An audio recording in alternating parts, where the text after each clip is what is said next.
No, this is his job to be able to pinpoint and identify with. You know what I mean? Yes. And he was like, "You definitely got something special." And I just think we had something kindred amongst us because we're both Geminis. You know, so. And maybe he took a liking to me like that. And then, but L.A. Reid, I got to just also thank him publicly too, because he took great care of me. When my mother passed, they took care of my mother's, Funeral arrangements. You know what I'm saying? When I got married, you know what I'm saying, like they took care of my wedding for me, Wow. just on love, So when it was time for me to do my thing, he gave me a Prince deal, a Prince opportunity, the same way that Warner Brothers gave it to him. So people don't really know this, but I wrote and produced my entire first album. Wow. So that's Closet Freak and Getting Grown and all that good stuff. You know what I mean? So Yeah. I don't know if people really knew that stuff. But yeah. So no, he did something that was, bold and unique and probably it's just a rare occasion of really believing in something wholeheartedly and giving me the opportunity. So I'm always in his debt as well too. Thank him so much. R&B. What's going on with R&B? You hear a lot of people say R&B dead. And you look, it's not what it used to be. I'm not saying it's dead.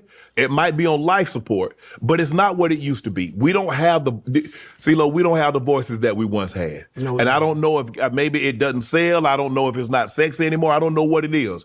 But when I was growing up, I mean, I grew up with Teddy Pendergrass and Barry White and, Hathaway and all those guys. So it was a plethora. I mean, we didn't just have one or two. We just didn't have Usher, Chris Brown. We had 15, 20 that you could listen to. Facts. We were just talking about that in the car on the way over here. And I'm going to admit this publicly. I don't really like R&B. I don't consider myself to be an R&B artist. I don't know what people think of me. I feel like if I classify in any genre, I think I'm an alternative artist. Yeah, okay.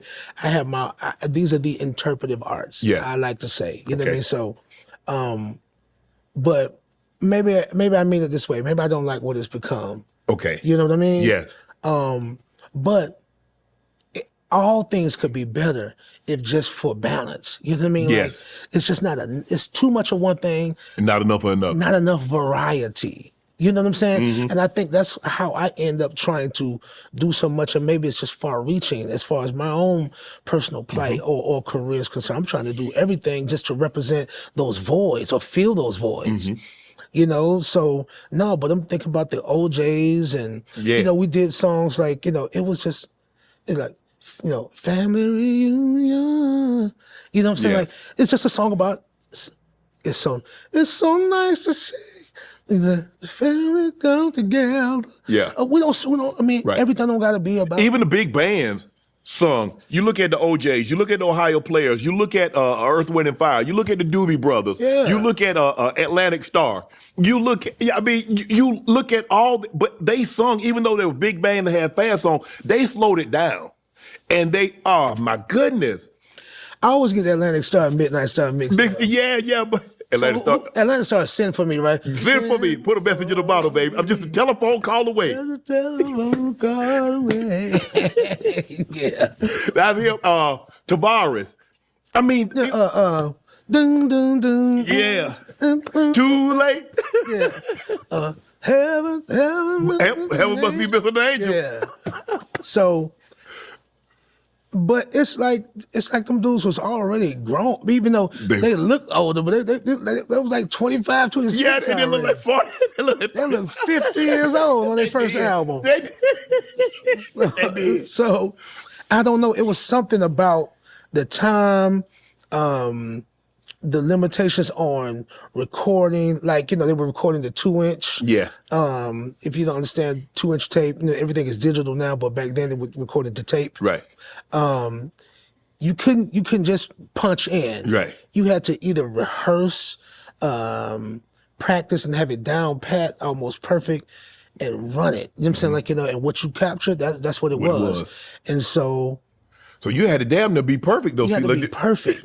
You know what I mean? Heat Wave. Oh man. You know, Yes. people don't even They know. came out of the Midwest, though. If you look at where those groups came from, most of them came out of the Midwest, the Chicago, the Ohio, that area. Yeah, yeah. I about to say Bootsy from Cincinnati. Yes.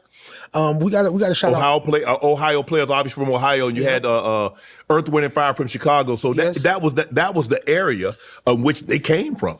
Shout out to Satch and Sugarfoot. Man, see, come on, there man. were the days.